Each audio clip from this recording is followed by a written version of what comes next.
In this video, we're actually going to talk about the admission orders, which is part of the admission process. So if you guys are curious, go ahead and make sure you guys have a pen and a notebook out, and let's go ahead and jump into it. What's up, everyone? I hope you guys are all doing well. To all my new viewers, welcome, guys. And if you haven't yet, make sure that you guys join this group that I created specifically for assisted living. It's called Legion Assisted Living Academy.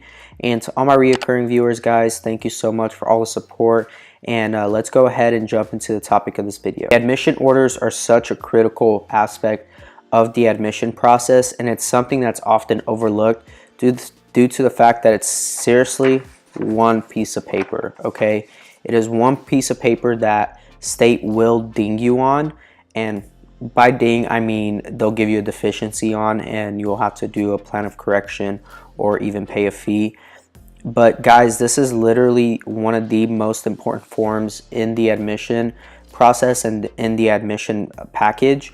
And the reason why it's so important is because what it is it's consent for the resident to actually reside in your facility. I'm actually going to read the most important paragraph of this entire consent, and this right here pretty much states that the doctor is signing off saying this: at the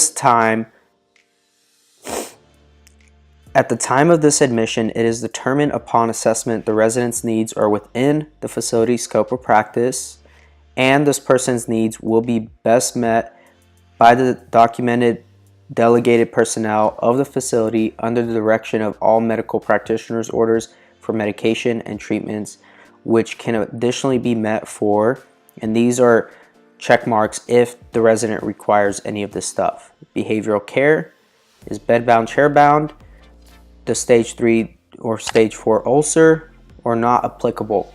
Okay, so those 4 boxes right there, if the doctor signs off saying, okay, they are bedbound, then, or chairbound, one of the two, it is saying that the doctor is aware of this and that the facility is aware of this, and that if there's any care needed for that specific resident, whether it's bedbound, chairbound, then we are all aware that that's the case. Another thing there is you want to be very careful when it comes to stage 3 and stage 4 ulcers, just any decubitus ulcers in general. You want to make sure that the doctor signs off on that and saying that they are aware that this resident is being moved into this facility with that decubitus ulcer. If that resident shows up to your facility and you do your skin assessment, you do your full-on assessment, and you see that there is a decubitus ulcer or some type of ulcer forming, you want to make sure that you reach out to the discharging facility saying, hey, you guys need to sign off saying they came here with this decubitus ulcer, okay? And that's something that most caregivers aren't just really trained on. They won't do the assessment themselves. So you want to make sure your manager, or if you're the manager, that you carefully do your assessment when it comes to residents moving into your home, because these stage 3, stage 4s cost a lot of money in order to just take care of them and to actually recover them from those ulcers.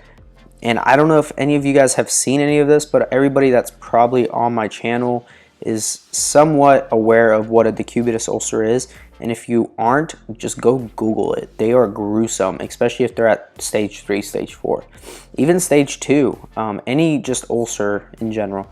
Enough talking about ulcers. You guys get the point. The point is, make sure you guys do your assessment and make sure that the doctor from the discharging facility is saying, hey, they have that ulcer and they got there with that ulcer, so that the state doesn't actually give you a deficiency because the resident or the family ends up coming in saying, oh, they had an ulcer from this facility, when in reality they were actually there with an ulcer and had an ulcer before they came into your facility. So make sure, guys, I can't stress that enough. The next thing is that the doctor will mark this off and say that they are dismissed from any emergency evacuation drill that may cause harm to the resident. And then they also check off on this as well, is for a resident at directed level of care, it is detrimental to require scheduled waits at this time. So anybody who is directed level of care is going to be required to have, to be weighed. And then You want to make sure that they also fill this in. This person does not require restraints, okay, unless indicated. You want to have that pre-filled, okay, because you don't want the doctor missing that. So some of these boxes are actually pre-filled. And the reason why that's so important is because the doctor's saying, yeah, this person doesn't need restraints, therefore they can go. Because if they do require restraints, it's an immediate discharge and you have to get rid of them. I say rid, but you have to discharge that resident if they're being combative or require those restraints. Then you also need to have this pre-filled. This person does not require continuous medical or nursing services, okay? If they do require continuous medical nursing services, they should probably be at a skilled nursing facility, probably not at an assisted living. Remember, guys, we are non-medical. This person does not require intermittent nursing services, meaning, they aren't required to have like home health or hospice all the time. They're not required to have that in the home. So therefore they can actually move into the home if they're not on hospice or home health. Okay, so that is also something that's very important. Then the rest goes through. It says the residents may be screened and tested for any diseases, including tuberculosis annually. I, the doctor, undersigned, the medical practitioner, they certify that there is an absence of TB. Doctor is saying that they are absent of having TB. So therefore, with the state, you're good to go on that aspect, and it protects you, and they can't give you a deficiency for saying, hey, you didn't have the resident's TB verified within 14 days. Well, if you get this signed, then you did. So moving on forward from there, you want to make sure that you have consent for administration of medications and treatments, okay? This pretty much is saying that the medication administration is, always administered by a caregiver, placing them in the resident's hand. MedCup applies or places specific dosages into the mouth or by prescribed route, and then documenting. Okay, so that is a pre-filled, actually a box that's pre-filled with that paragraph saying that the doctor is allowing to have the caregiver do that. And that's very important because that's actually in part one of the statutes of this DHS's regulations. You want to make sure that you read through those statutes and you do know those regulations for your state, because you want to have this stuff in writing and signed off by a doctor, because otherwise, if you don't, then you're going to be in some serious trouble when the state comes and does the inspection. They're like, hey man, you don't have any of this stuff, or hey lady, you don't have any of this stuff. And you also want to have this pre-filled as well as see attached med list or review. This is something that you want to write up when they move in with all their medications. And guys, that is why it's so important to have this one piece of paper, because it will make the difference when it comes to admitting your resident into the home and when it comes to state inspections. Okay, because you want to go through, and if states like, hey, this is not on there, like that TB portion right there that I just mentioned is very critical, because if you end up forgetting to actually get the TB form from the family, from whoever, this right here protects you on that.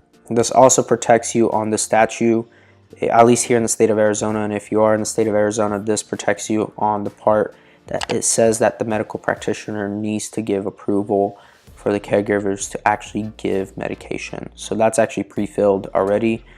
And this other thing is they have two options here that are not pre-filled, which say medications are kept locked in the resident's room and then taken without staff supervision. You don't want to have that filled out. And then there's the other portion, which is assistance to self-administer medications by queuing and assisting to open the container, monitor removal. So that's pretty much saying you are giving the medication, the entire container, right? And then they're like taking the meds on their own. You don't want to do that either. So you leave that empty as well. And guys, that is why this one piece of paper is so important. I hope this helped you guys out. And just remember, guys, make sure that you have the doctor's permission and their orders in order to do stuff. And make sure when you do the skin assessment beforehand that they aren't actually coming into your home with the cubitus ulcer, okay? And if they are, make sure that you guys have the doctor say that they had the cubitus ulcer before coming to your facility. And guys, that is all I have for you guys with the admission orders. So if you stuck around all the way to the end of the video, go ahead, give this video a like. Also, don't forget to subscribe and make sure to go join that group. Go watch all these other videos. This playlist is going to be awesome. If you guys haven't watched it, there's a lot of informative videos in there. So guys, thank you again, and I will see you guys all in the next video. God bless. Peace.